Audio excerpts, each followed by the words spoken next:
warahmatullahi wabarakatuh. Pemirsa, berjumpa lagi dalam program Menyongsong Indonesia Maju. Kali ini bersama saya Rizky Amrina.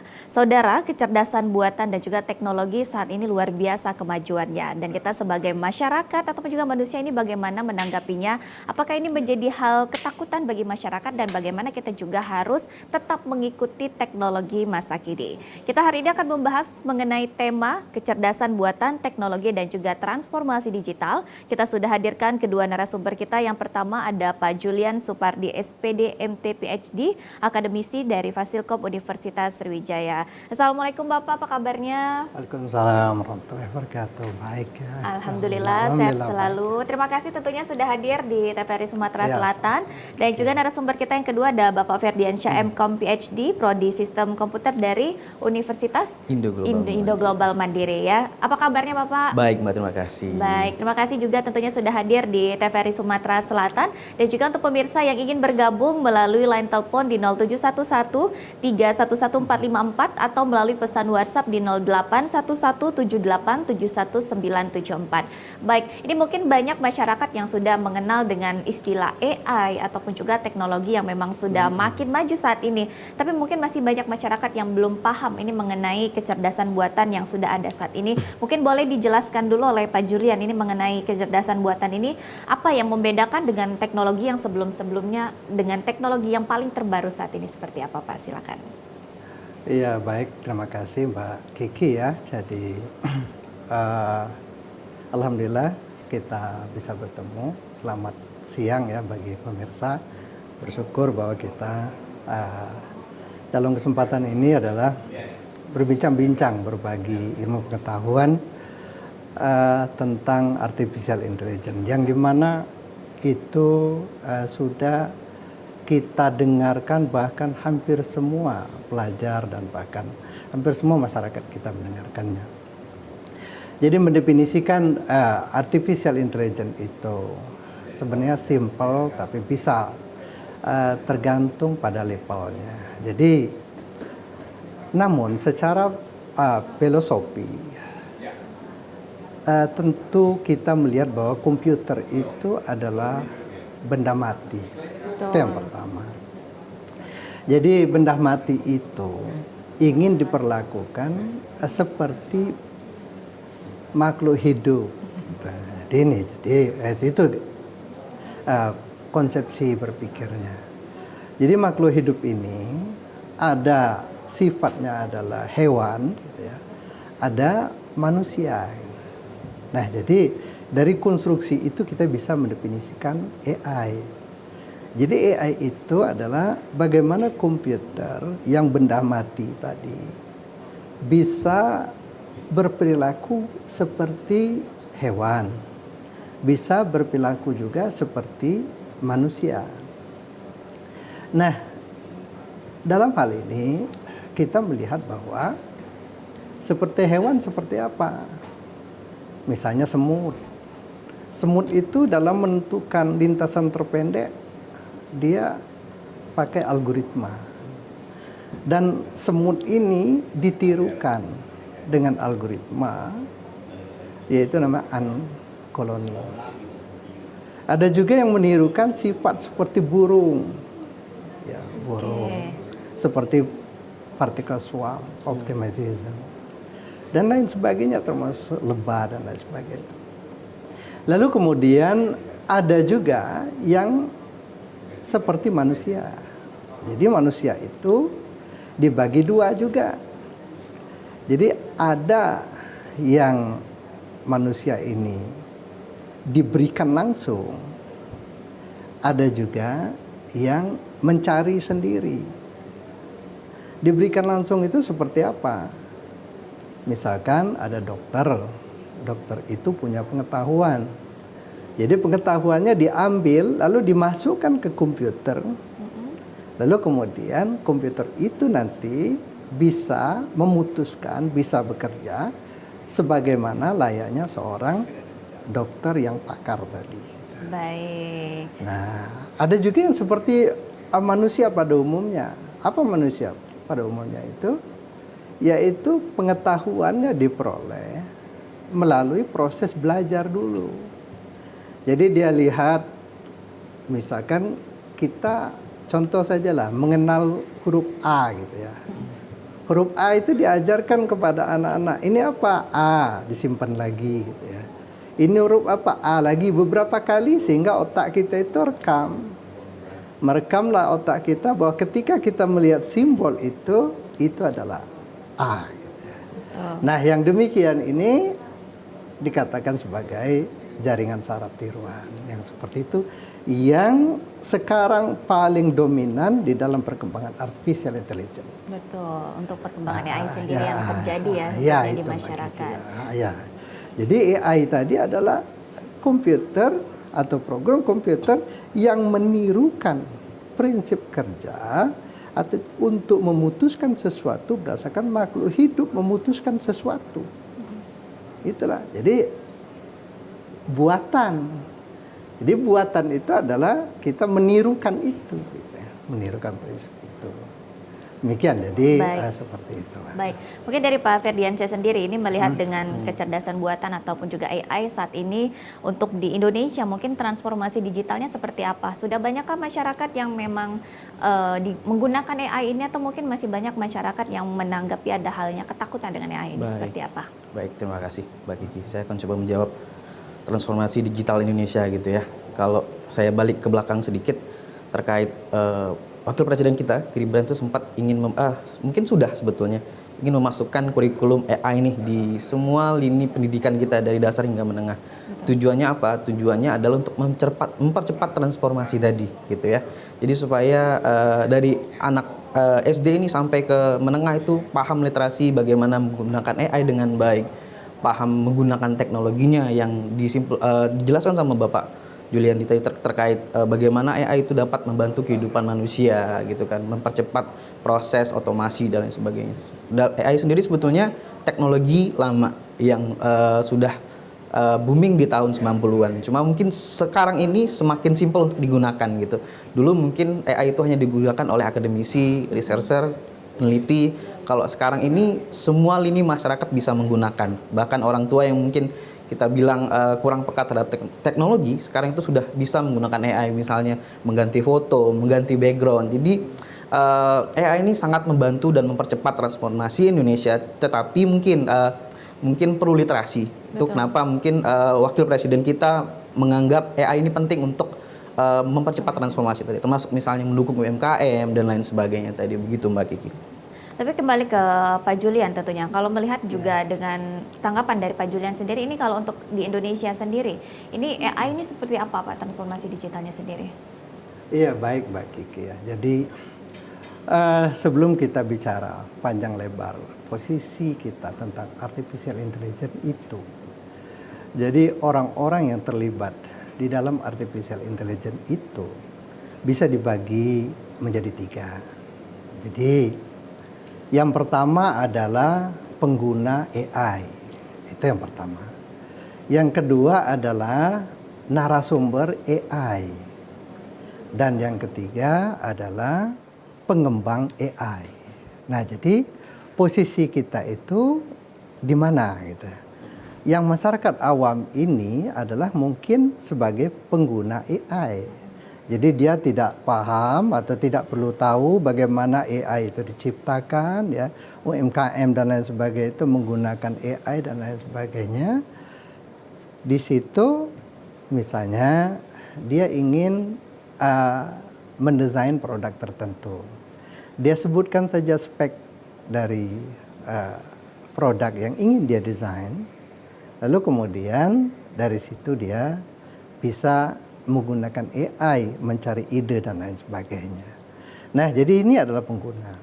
Lalu kemudian sumber AI seperti dokter tadi. Dokter tadi diambil pengetahuannya atau ya bisa juga manajer dan lain sebagainya sebagai sumber untuk AI di dalam menentukan pengetahuan supaya AI itu bisa memutuskan segala sesuatu itu berdasarkan pengetahuan yang dimiliki. Lalu selanjutnya adalah pengembang AI. Nah, pengembang AI ini siapa? Ya orang-orang yang memang betul-betul bergerak pada misalkan coding AI gitu ya, lalu kemudian desain mesin untuk AI, lalu kemudian dan lain sebagainya. Seperti itu. Nah, jadi kalau kita sudah memahami posisi yang demikian tadi, oh kita ini adalah posisinya pemakai AI. Nah, kalau sudah pemakai AI, pastilah kita memerlukan ada aturan. Ya, ada aturan untuk memakai AI itu. Supaya apa? Supaya nggak melenceng kan? Supaya nggak melenceng, ada panduan dan lain sebagainya untuk mendapatkan hal terbaik di dalam AI. Lalu kemudian tentu saja ada pertanyaan besar. Bagaimana AI itu digunakan supaya dia optimal kan? Itu seperti itu dia caranya. Kalau kita sebagai pengguna ini, ya pengguna. Di sektor apapun ya kita itu akan menjadi timbal balik. Bisa jadi pengembang AI pun juga menjadi pengguna AI. Bisa jadi kan? Karena timbal jadi. Jadi seperti itu, masyarakat umum juga menjadi sumber AI di dalam mencari pengetahuan. Seperti itu. Baik. Kembali ke Pak Ferdiansyah tentunya. Kalau kita melihat ini sektor pastinya sangat banyak, baik itu dari kesehatan, pendidikan, ataupun juga dari sektor lainnya. Ini kalau kita melihat di Indonesia sendiri ini untuk AI sendiri sudah banyakkah masyarakat Indonesia yang memanfaatkannya, atau mungkin masih banyak ada rasa ketakutan dan mungkin masih gaptek mengenai AI ini sendiri, seperti apa? Baik, terima kasih Mbak. Terkait pemanfaatannya sendiri, karena memang AI ini sendiri kan banyak semua sektor tadi gitu ya. Terkait pendidikan juga sudah masuk kemarin, ada program dari pemerintah juga TV untuk proyektor ya, sejenis itu diberikan kepada sekolah-sekolah dasar, kemudian untuk kesehatan dan lain sebagainya. Sebetulnya di Indonesia sendiri perkembangannya sangat pesat Mbak ya, terkait AI itu sendiri, pemanfaatannya juga, kemudian untuk penggunaannya saya rasa sudah sangat banyak. Kalau kita ke e-commerce sendiri itu bagaimana misalnya semakin canggih toko online sekarang, misalnya kita ingin beli baju, kemudian akan ditampilkan rekomendasi yang mirip gitu, seperti misalnya akan tampil sepatu, tas yang akan cocok dengan warna pakaian, sudah secanggih itu bagaimana AI berkembang sangat pesat di dunia online maupun penggunanya sehari-hari di Indonesia gitu ya. Tinggal gimana untuk mengatasi ketakutan-ketakutan tersebut. Memang banyak seperti di Indonesia banyak konten-konten yang beredar itu sedikit menakutkan, misalnya wajah artis tapi ternyata suaranya menggunakan AI dan lain sebagainya. Karena sekarang sangat praktis, tinggal memasukkan wajah seseorang, kita bisa membuat animasi bergerak, video dan lain sebagainya. Jadi penting bagi kita adalah menelaah konten tersebut, penggunaannya, teknologi dan lain sebagainya. Baik, itu yang juga harus dikuatkan lagi Betul, literasinya ya Pak ya, karena memang kita tahu semuanya ini untuk kecerdasan buatan ini luar biasa, untuk mengaksesnya sangat mudah. Dan kita juga sebagai pengguna dan juga mungkin sebagai masyarakat yang secara langsung ini sekarang sangat mudah juga mendapatkan kecerdasan buatan ini, aksesnya juga. Jadi jangan sampai kita kurang paham nih apa ya mengenai literasinya, apalagi sekarang ini untuk membedakan ya antara AI dengan yang memang asli ini juga sudah sulit ya. Betul. Mungkin untuk anak muda pun juga termasuk sulit, apalagi mungkin untuk orang tua ya. Itu yang juga kita jadi PR dan juga ingatkan bersama mengenai kecerdasan buatan ini. Baik pemirsa, kami akan kembali setelah jeda berikut. Tetaplah bersama kami dalam Menyongsong Indonesia Maju.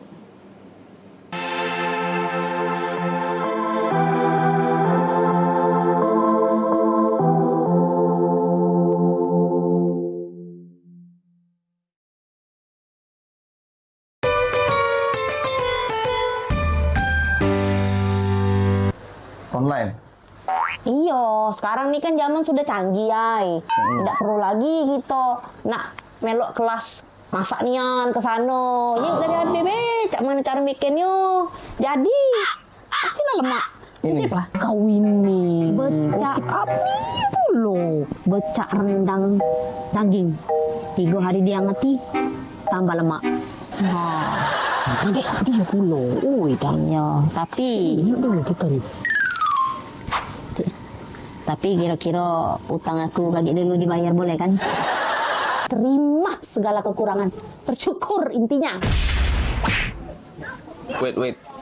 Maksud saya ini kurang ini bukan nggak bersyukur, padanya belanjanya kurang 10.000. Bukan saya nggak mau terima kekurangan, tapi memang belanjanya kurang 10.000.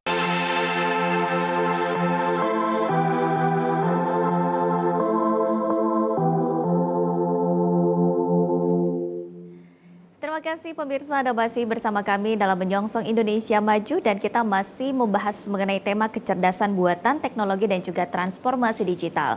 Dan untuk pemirsa yang ingin bergabung melalui line telepon di 0711311454 atau melalui pesan WhatsApp di 081178719974. Baik, ini kita kembali ke Pak Julian tentunya dari Unsri, Pak. Ini kalau kita lihat kan sudah banyak sekali memang sektor dari pemerintahan juga sekarang sudah banyak yang menggunakan ya untuk AI-nya sendiri. Tapi kalau misalnya kalau kita melihat nih untuk dampaknya mengenai AI ini dari seluruh sektor yang ada di Indonesia ini kira-kira berkaitan juga dengan efisiensi pastinya untuk pemerintahan saat ini kira-kira seperti apa nih Pak? Iya baik Mbak Kiki ya. Jadi AI itu adalah sebuah mesin, gitu ya. Sebuah mesin yang bisa kita manfaatkan baik untuk positif maupun negatif gitu ya. Jadi tetapi saya melihat bahwa sisi positifnya sangat banyak. Sebagai contoh misalkan tenaga pengajar saja gitu ya. Jadi tenaga pengajar itu saat ini di dalam membuat bahan-bahan untuk mengajar, saya kira ya 30 menit cukup selesai ya. Lalu kemudian berbagai macam produk dari AI itu misalkan untuk deteksi otomatis dan lain sebagainya gitu ya. Jadi mungkin pemirsa belum tahu atau kita atau ini bahwa ya AI yang sering kita gunakan itu misalnya ChatGPT gitu ya. Gemini gitu ya. Nah, Gemini itu kan bagus sekali gitu ya. Bahkan Gemini ini cocok sekali untuk orang-orang yang introvert gitu misalnya gitu ya. Jadi introvert bisa komunikasi ya dengan ini. Kita ada penelpon Bapak ya, kita angkat terlebih dahulu. Iya, baik ya, baik. Baik, halo. Halo, selamat siang. Baik, selamat siang. Dengan siapa di mana? Saya Angela di Polygon. Baik, Angela di Polygon, silakan pertanyaannya, Ibu. Saya mau bertanya sama Pak Ferdi. AI ini kan bisa meniru emosi manusia ya.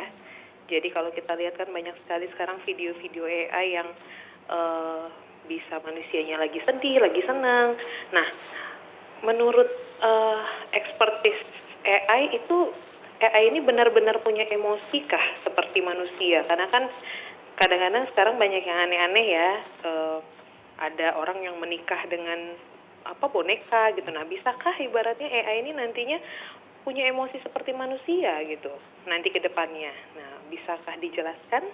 Baik, terima kasih untuk Ibu Angela yang ada di Pelaju yang sudah bergabung tentunya melalui telepon. Silakan mungkin kita potong dulu ya Pak ya. Silakan untuk Pak Ferdi mungkin ini mengenai AI yang emosionalnya ya.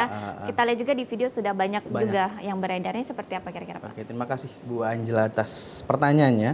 Jadi semakin kompleks memang untuk AI ini sendiri. Jadi terkait bagaimana kalau kita lihat bagaimana AI kalau kita lihat di video-video bisa menangis dan lain sebagainya. Bahkan untuk perkembangannya sekarang di beberapa negara itu sudah punya robot berbasis AI. Dia bisa berekspresi, bisa nangis dan lain sebagainya. Kalau dibilang punya emosi gitu ya, sebetulnya AI ini balik lagi seperti yang dijelaskan sama Pak Julian, mempelajari. Jadi yang dipelajari sama AI ini adalah data. Jadi data emosional yang diberikan kepada mesin untuk contoh tadi robot. Misalnya bentuknya boneka ataupun tadi kalau kita bilang fenomenanya misalnya menikah dengan robot tadi ya, di beberapa negara memang ada. Karena memang secara fisik sudah hampir menyerupai, termasuk emosional. Cuman mungkin yang masih menjadi kekurangan adalah bagaimana manusia itu sebagai otaknya gitu. Jadi gimana kita bisa memberikan data kepada AI, kepada mesin itu untuk membuat dia menjadi seperti manusia. Tapi kalau dibilang dia akan punya emosional, punya akal, tapi kalau kita tidak memberikan input yang benar kepada mesin dan robot itu malah menjadi bumerang juga gitu. Jadi sebetulnya kalau ke depan punya emosional, saya pikir tidak seperti yang diciptakan oleh Allah lah ya, atau Tuhan ya, tapi lebih ke bagaimana sensornya atau mesinnya itu mempelajari apa yang dimasukkan ke dalam datanya sebagai data tadi. Jadi bagaimana dia melihat ekspresi kita misalnya lagi sedih, dia akan menanggapi misalnya dengan pelukan atau misalnya memberikan kata-kata penggembira untuk menghibur. Jadi lebih ke kalau untuk robot sendiri bagaimana merespon manusia, menghibur manusia, lebih ke sana arahnya. Begitu Bu Angela, semoga membantu. Baik, ini jangan sampai yang ditakutkan tergantikan manusianya. Betul, ya. jangan Sampai ya, karena tadi memang ciptaan manusia dan ciptaan Allah beda ya. Betul. Baik, mungkin untuk pemirsa lainnya yang ingin bergabung silakan di 0711311444 atau melalui pesan WhatsApp di 0811787194. Baik, ini mungkin terputus tadi sebelumnya dengan Pak Julian. Ini mengenai kita kaitkan juga AI dengan kecerdasan teknologi, ini mengenai efisiensi saat ini seperti apa? Silakan dilanjutkan. Ya baik ya, saya lanjutkan lagi penjelasan saya, walaupun seperti itu saya garis bawahi lagi dulu sebelum dari penanya tadi bahwa harus ada dua yang diperlukan di situ gitu ya, sisi emosional atau ekspresi gitu. Jadi ada dua ya, emosional itu ada di dalam. Ekspresi bisa ditampilkan gitu. Jadi AI boleh menampilkan ekspresi. Dia bisa senyum, dia bisa macam-macam ya. Itu adalah ekspresi. Tapi apakah dia memiliki emosional? Ya tentu tidak gitu ya, karena dia adalah benda mati.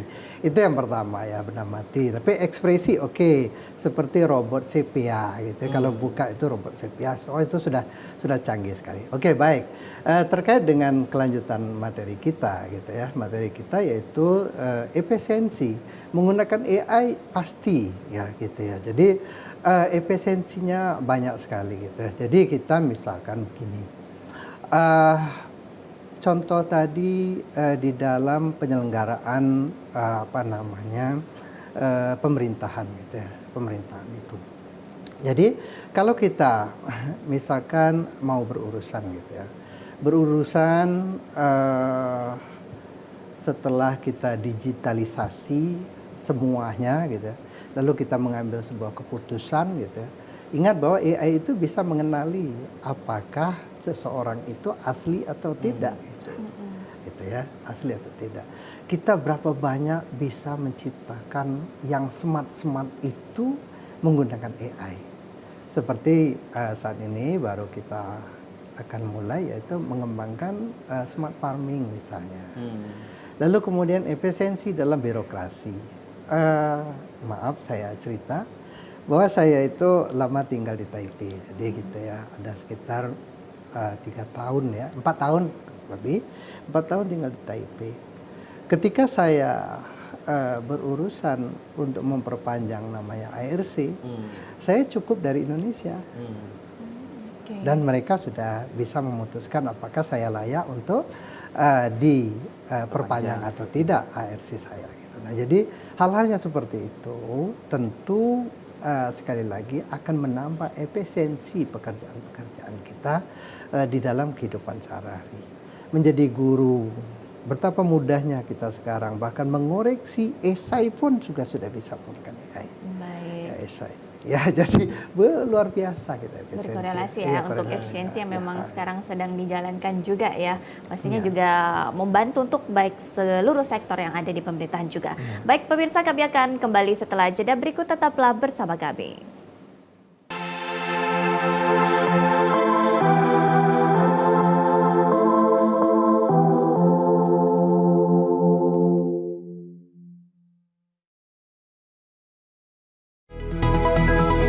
Dalam momentum istimewa Hari Jadi TVRI Sumatera Selatan ke-52 tahun, kami mempersembahkan Sumatera Selatan hari ini, edisi spesial Tokoh Masyarakat Sumatera Selatan. 18 personel Polres Lahat mendapat hukuman, 1 personel dinyatakan sudah PTDH atau pemberhentian dengan tidak hormat. Hadir sebagai pembawa berita, menyampaikan informasi aktual dan faktual langsung kepada pemirsa. Cetak sawah rakyat 604 hektar di Kabupaten Rejang Lebong telah rampung 100%.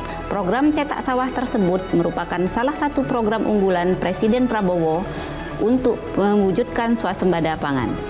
Masyarakat Kabupaten Muara Enim bersama donatur menyalurkan bantuan kemanusiaan kepada korban bencana alam di Kabupaten Solok, Sumatera Barat. Eksklusif hanya di TVRI Sumatera Selatan.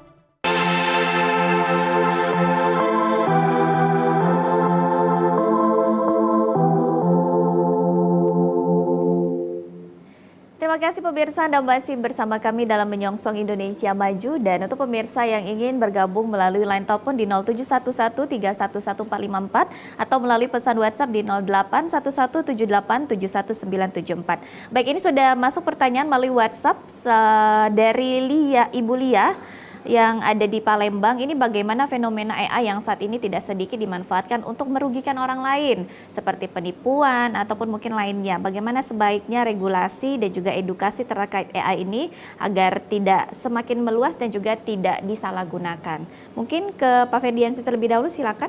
Baik, terima kasih.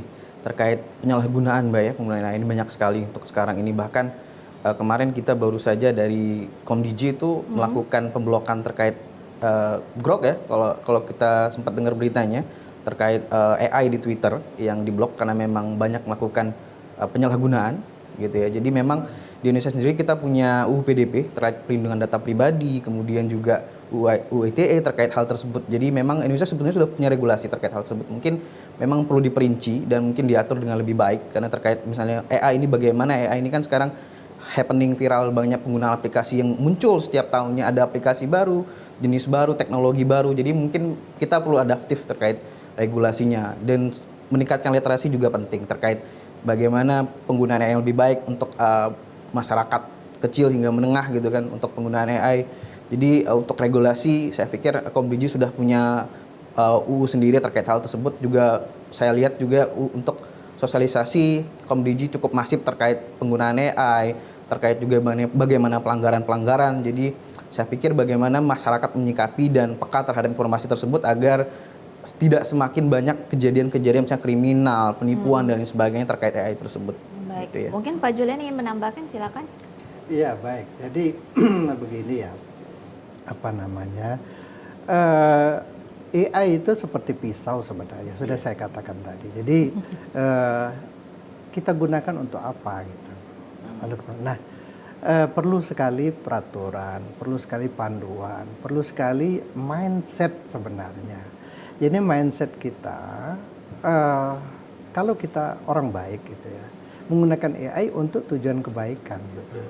Nah, sekarang adalah ketika apapun itu namanya, baik AI atau tool yang lain-lain, ketika dipegang orang yang tidak baik gitu ya, Pak, dia kadang-kadang bisa berubah jadi tidak baik. Betul. Mobil pun juga seperti itu. Nah, sekarang kita melihat bahwa AI ini adalah alat bantu kita.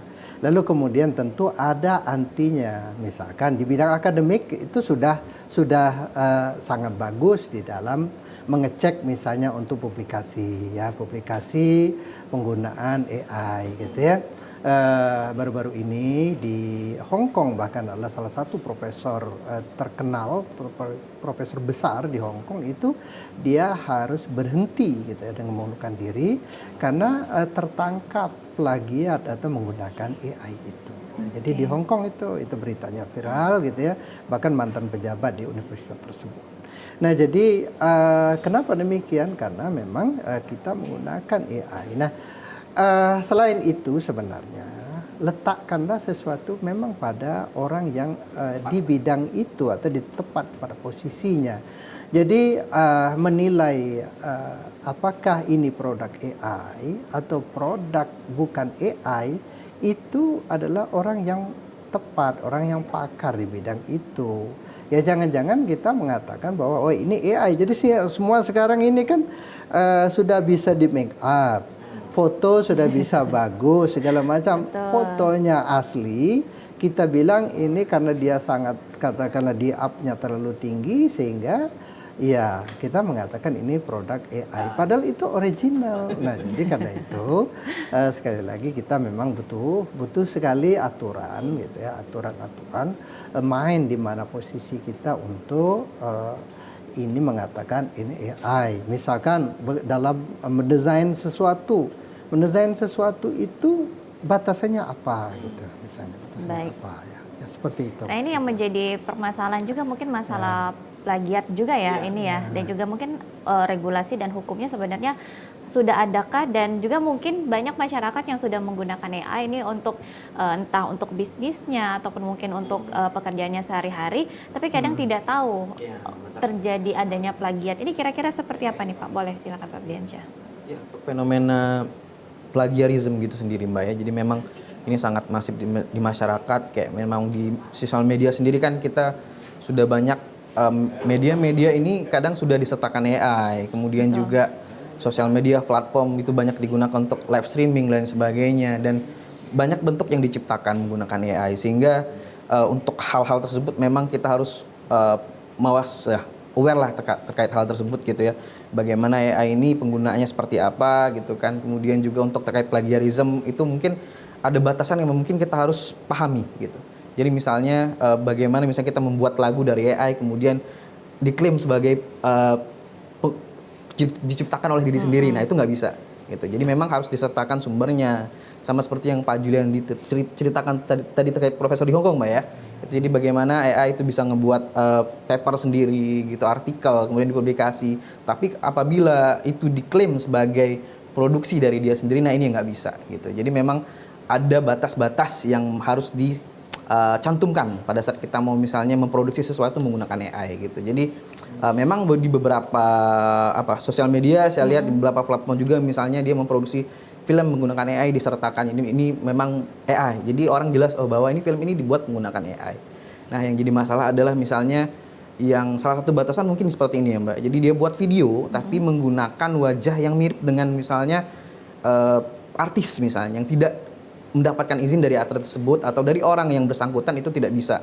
Nah, itu mungkin batasan yang jelas. Nah, mungkin tapi yang jadi masalah adalah batasan-batasan kabur. Jadi misalnya membuat film kemudian wajahnya ini serupa dengan manusia. Memang mungkin tidak mirip, tapi mungkin ada orang yang merasa mirip tapi nanti mengklaim gitu. Nah, ini yang mungkin di Indonesia ini perlu ada aturan-aturan baru terkait yang adaptif terkait ini gitu ya. Sama seperti di musik gitu kan. Kemudian mungkin di musik ada batasan, misalnya ada berapa nada yang dikatakan plagiat gitu. Di penelitian juga demikian. Nah, mungkin di sini yang saya memang melihat pemerintah dalam Komdigi belum terlalu adaptif terkait ini. Tapi untuk misalnya perlindungan terhadap penipuan, misalnya kejahatan di dunia cyber itu sudah ada. Tapi mungkin diadaptifkan, mungkin dimasukkan aturan baru terkait bagaimana agar tidak terjadi penyalahgunaan AI ini. Jadi mungkin diciptakan batasan-batasan memang supaya untuk konten kreator dan lain sebagainya tidak terkena pelanggaran tersebut atau hak cipta gitu, Pak. Baik, ini yang ditakutkan mungkin apalagi wajah public figure, betul, ya, bukan betul. hanya wajah public figure ya, kita semuanya juga Bisa ditakutkan ya. Ini harus ada perlindungan hukumnya juga pastinya. Betul. Kita harapkan ya, jadi jangan sampai disalahgunakan nantinya. Tapi ini menjadi AI ini yang selalu ditakutkan oleh masyarakat ini menggantikan pekerjaan manusia. Ini dan juga mungkin kita sudah ada contohnya mengenai bisnis mungkin ya. Untuk katalog bisnis sekarang itu sudah luar biasa ya. Nggak ada lagi tuh yang kita harus foto dengan membawa model, fotografernya, studionya. Ini sekarang benar-benar sudah tergantikan dengan AI. Ini kalau tanggapan Pak Julian sendiri ini seperti apa Pak melihat fenomena ini Pak? Ya baik, jadi ketika berbicara tentang penerapan AI, ya tentu saja ada sebagian orang yang khawatir gitu ya, khawatir sekali tentang pekerjaannya. Sebenarnya pekerjaan itu akan selalu seperti itu, gitu ya. Seperti itu bahwa kalau ada sesuatu yang baru, orang akan pindah ke sesuatu yang baru itu. Nah, kita gitu ya harus mempersiapkan sumber daya manusia yang memang bisa mengikuti perkembangan itu, gitu ya. Perkembangan bahwa kita akan menerapkan AI. Nah, karena itu posisi kita sekarang ini di AI itu seperti apa?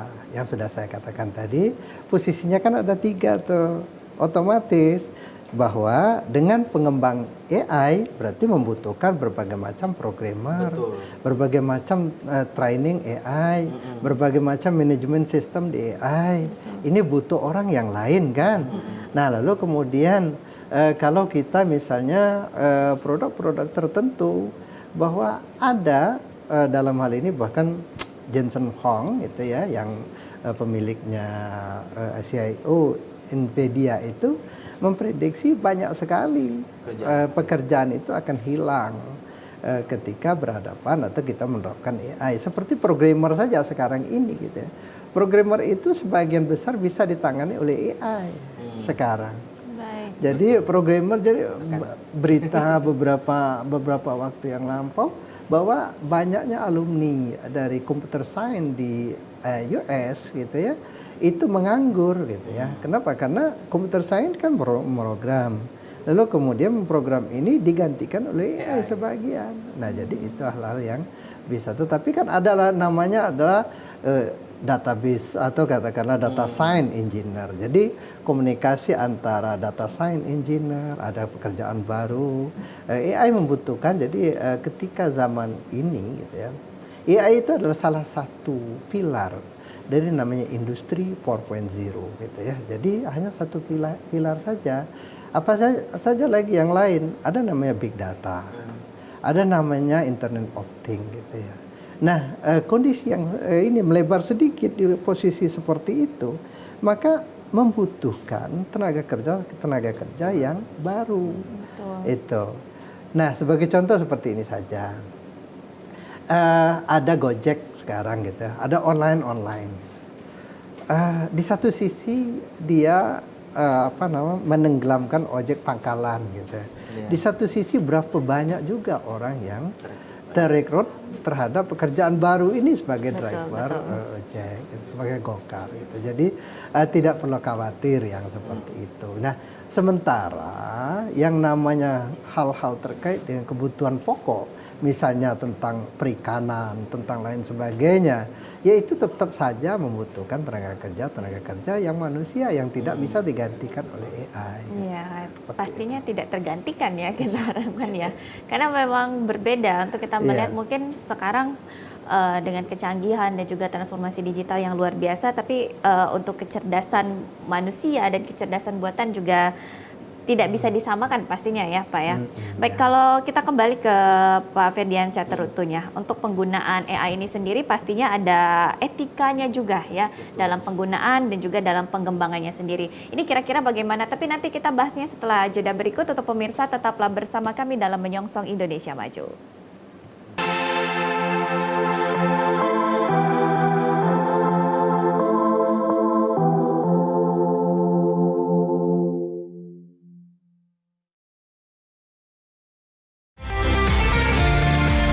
Sebagai lembaga penyiaran publik, TVRI Sumatera Selatan menjunjung tinggi sinergisitas menuju TV kelas dunia, menciptakan Indonesia cerdas, menyongsong Indonesia maju. TVRI Sumatera Selatan bertekad menjadi TV publik, mampu menjembatani kepentingan masyarakat dan pemerintah.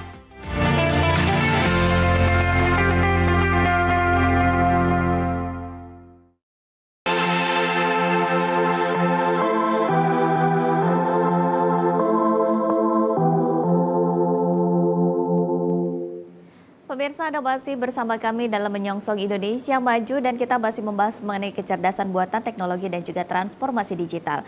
Sempat terputus untuk pertanyaan sebelumnya Pak mengenai etika dan juga pengembangan dan penggunaan. Ini jangan sampai nantinya menimbulkan ada dasar hukumnya dan juga mungkin ada plagiarismenya juga jangan sampai terjadi seperti apa. Terkait etika, kita kembali ke literasi sebetulnya. Jadi bagaimana kita sebetulnya ini basic sekali. Jadi balik ke manusianya bagaimana memahami teknologi, karena etika ini merupakan pilar sebetulnya dalam etika digital dan lain sebagainya. Bagaimana menggunakan internet dengan bijak, kemudian menggunakan untuk tidak salah penggunaannya. Jadi perlu literasi yang baik, pemahaman teknologi, kemudian juga paham batasan-batasan di dunia digital, yang mana batasan yang tidak melanggar kemudian melanggar. Jadi kalau sudah paham semua ini, harusnya etika dalam penggunaan AI sendiri tidak jauh beda dengan penggunaan teknologi pada umumnya, penggunaan internet, karena memang ini sebetulnya merupakan teknologi tambahan lah. Jadi dari internet kita bisa menggunakan ChatGPT, Gemini, dan lain sebagainya yang semuanya itu terhubung ke satu teknologi, misalnya di handphone. Jadi sebetulnya untuk safety sendiri. Jadi bagaimana misalnya agar data-data kita misalnya tidak digunakan oleh aplikasi yang memanfaatkan data-data kita. Jadi mungkin di AI sendiri mungkin pada saat kita menginstal aplikasi tersebut ada fitur-fitur yang kita tidak izinkan, misalnya bisa untuk karena misalnya takut misalnya foto kita tersebar, kita bisa batasi di pembatasan akses foto. Kemudian misalnya untuk keamanannya sendiri, bagaimana kita mengamankan akun AI-nya sendiri agar tidak salah guna juga gitu. Kemudian kan di AI mungkin sebetulnya kalau di beberapa teknologi kayak di laptop segala macam itu kan terbuka Mbak ya. Jadi mungkin dibatasi aksesnya itu penting sekali, karena kalau kita sudah lupa akan hal ini biasanya ya kalau untuk kebocoran, penyalahgunaan itu biasa terjadi gitu. Jadi untuk balik lagi penggunaan teknologi dan pemahaman literasi itu sangat penting terkait penggunaan AI agar tahu-tahu batasan dan lain sebagainya tadi. Kemudian juga untuk pelindungan data, kemudian juga kalau kita bahas pilar budaya, kalau kita bahas budaya di Indonesia sendiri kan budaya kita beda dengan budaya di luar. Jadi budaya di Indonesia ya budaya kita, budaya Indonesia, budaya Timur yang kesopanan. Jadi wajib kita di sosial media walaupun penggunaan AI bebas sekarang, tapi kita tetap harus menjaga sopan santun kita di media sosial, membuat konten yang bijak, tidak membuat konten yang hoax, karena banyak sekali sekarang misalnya muka artis dipakai untuk judi online, promosi dan lain sebagainya. Nah, itu sudah melanggar budaya kita juga sebagai budaya orang Timur gitu ya, budaya orang Indonesia. Jadi itu kemudian terakhir digital literasi, digital safety sudah saya jelaskan ya, budaya dan etik. Jadi semua komponen ini etik, safety, digital, kemudian budayanya harus menyatu. Jadi apabila semuanya sudah kita pahami, saya rasa untuk etika ini kita tidak akan melanggar lagi. Kurang lebih seperti itu. Baik. Jadi mungkin dari Pak Julian sendiri bagaimana, ada tambahan yang mengenai etika penggunaan dan juga diharapkan ini mengenai literasi dan regulasinya juga dari pemerintah seperti apa? Iya baik Mbak. Ya, jadi Undang-Undang ITE itu sebenarnya adalah undang-undang yang saya kira sudah mencakup banyak hal tentang transaksi digital gitu ya. Di situ bicara tentang kebohongan, bicara di situ menyebarkan yang lain sebagainya gitu. Ya produk-produk AI itu gitu ya, itu kalau dia tidak asli ya palsu. Jadi produk asli, jadi hati-hati kita menggunakan itu produk AI itu. Kalau dia tidak asli berarti palsu gitu ya. Nah, jadi misalnya kita mengatakan bahwa ikan itu ukurannya 12 km atau 12 cm. Itu gambarnya seperti ini gitu ya. Nah, sekarang kita dapatkan di kambang iwa misalnya ikan itu datanya gitu kan. Nah, ternyata kita sebarkan fotonya. Ternyata tidak ada ikan di kambang iwa itu ukurannya seperti itu. Itu kita sudah menyebarkan berita bohong. Lalu kemudian kita menyebarkan data. Data itu kan bisa bisa dibuat melalui AI. Jadi data kita bisa buat lalu dan lain sebagainya. Pertanyaan sekarang apakah betul data itu? Gitu ya. Nah, jadi pada dasarnya adalah kalau misalkan apapun itu original, tetaplah dia original. Produk AI bisa jadi dia jadi original produk AI itu gitu ya. Bisa jadi dia jadi merupakan ini. Kalau apa? Kalau kita pandu AI itu untuk menciptakan sesuatu yang original. Betul. Kita pandu, kita susun AI itu ya untuk menghasilkan sesuatu yang memang betul-betul original, termasuk desainnya dan lain sebagainya. Bahkan kita saat ini menggunakan AI itu untuk menghaluskan bahasa. Gitu. Bahasa Inggris gitu dipakai untuk dihaluskan menggunakan AI. Tadinya bahasanya adalah bahasa komunikasi sehari-hari, diubah menjadi bahasa yang formal gitu untuk menulis artikel dan lain sebagainya. Jadi kita tidak a priori terhadap AI, tetapi kita juga harus hati-hati. Nah, karena itu memang perlindungan itu yang kalau misalkan di posisi Undang-Undang ITE itu belum tercakup secara detail, maka yang ini yang dibuat detailkan lagi sehingga melindungi orang-orang dari produk-produk AI yang palsu itu. Betul. Gitu. Karena itu. ada palsu dan asli ya Pak ya.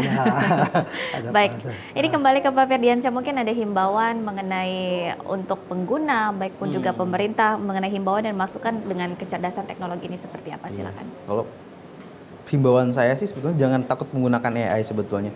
Jadi kalau kita pandu dengan baik, kita gunakan dengan baik, kita berikan input yang baik, ya insya Allah hasilnya akan baik gitu ya. Jadi ya menurut saya ke pemerintah juga AI ini sendiri adalah salah satu cara mempercepat transformasi digital di Indonesia.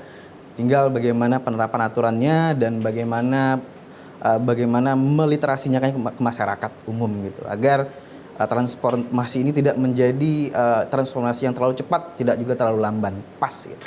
Baik, mungkin masukan mengenai regulasinya sendiri seperti apa? Regulasi saya sebenarnya Komdigi sudah sangat aktif sekali untuk literasi nih Mbak. Jadi dari tahun 2000 beberapa tahun ke belakang terkait literasi digital ini kita kan sangat meningkat sekali, banyak sekali disosialisasikan ke masyarakat terkait bagaimana penggunaan internet yang baik, penggunaan digital safety, karena memang kita sering terjadi kebocoran data. Jadi ya saya sebetulnya Komdigi sudah sangat berupaya untuk mensosialisasikan lah bagaimana nanti. Tinggal ke depan bagaimana, karena saya lihat sejauh ini memang belum ada peraturan yang spesifik terhadap AI. Mungkin nanti dimasukkan dalam rancangan undang-undang yang baru atau dimasukkan ke dalam peraturan apa di dalam Komdigi menerbitkan terkait untuk konten sendiri, aturan-aturan, batas-batasan penggunaan AI kepada masyarakat agar tidak terjadi penyalahgunaan. Baik, untuk Pak Julian sendiri boleh bagaimana himbauannya Pak mengenai penggunaan dan juga regulasinya seperti apa? Boleh singkat Pak, silakan. Iya baik, jadi gunakanlah sesuatu itu untuk kebaikan. Jadi kalau tujuan kebaikan maka secara otomatis apa yang kita hasilkan itu akan baik. Betul. Jadi itu yang pertama kali, AI gunakan untuk kebaikan. Misalkan untuk membantu efisiensi, untuk efektivitas, untuk produktivitas gitu ya. Jadi gunakanlah semua produk-produk AI itu untuk hal-hal yang bermanfaat. Itu yang pertama. Kemudian yang kedua, kita harus lindungi betul data pribadi kita gitu ya. Data-data yang sifatnya bisa dimanfaatkan dan disalahartikan dan salah gunakan oleh orang lain gitu. Jadi betapa kita ini mudah sekali memberikan misalkan data kepada orang lain gitu ya.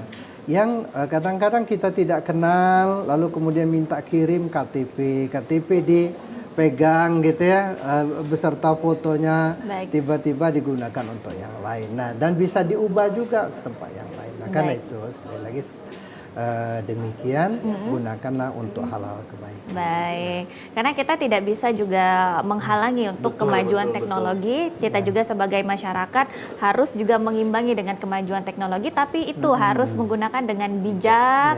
Dan kalau memang bisa mendukung untuk produktivitas itu lebih baik juga. Tapi ingat kita harus bijak dan juga jangan sampai kita nantinya gagap teknologi sendiri untuk mengenai kecerdasan buatan yang ada di Indonesia khususnya. Terima kasih tentunya untuk Pak Julian Supardi SPD MT PhD dari Akademisi Fasilkom Unsri dan juga Bapak Ferdiansyah MKom PhD Prodi Sistem Komputer dari IGM tentunya sudah hadir bersama kami dengan hari ini dan kita sudah membahas mengenai kecerdasan buatan teknologi dan juga transformasi digital. Terima kasih Bapak. Ya, sama-sama. Dan saudara, demikian Menyongsong Indonesia Maju kali ini. Akhir kata saya Rizky Amrina pamit undur diri. Terima kasih dan sampai jumpa.